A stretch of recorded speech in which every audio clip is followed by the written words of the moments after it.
What are you using AI for, or what are you thinking about in your company's business model? Where are you going? So what we're doing is we're using graph technology to work out in real time what the next best step for any given patient is, and then we're using automation to make sure that it happens reliably in a way that's personalized to the patient, the core of what we do. Within that, there's a couple of very interesting use cases for AI.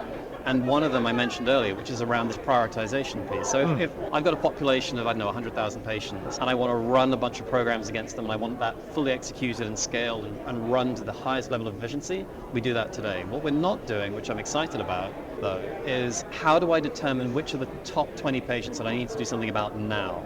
And so how do I rank, or how do I stack those patients based on some level of population analytic rather than patient level analytic? So we're a little bit odd in that we've come at this problem in reverse. We've looked at the patient, the personalization, what do we do for the patient that's the right thing? But the job that we have now, and I think these tools are super cool to help us solve them, is how to look at that then in a cohort or an aggregate basis, Right. which I think is a great opportunity. I mean, it's interesting, right? CrowdStrike uses a graph database, what we call threat graph. We've been doing this for about a dozen years now. So we have 30,000 customers, and we have sensors on all those endpoints at all those customers. And those sensors feed to the cloud, to threat graph, what is happening on all those individual endpoints. And then we built ML into that. I mean, just thinking about the sort of correlation of what we're doing here, how these things are a lot alike. We've built ML to be able to look at the information in that graph database as it's built and look for patterns for something that isn't quite right. That's exactly and then it. be able to take action on that. So, and then every time we find something bad that happens, it updates the machine learning model,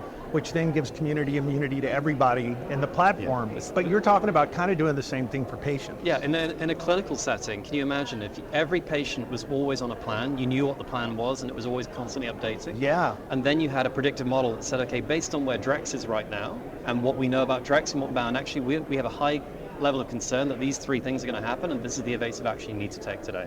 It's amazingly cool stuff, but again, to your point, it's the same use of predictive technology plus graphs to work out exactly how you're going to traverse the graph and work out what's going to happen next. So.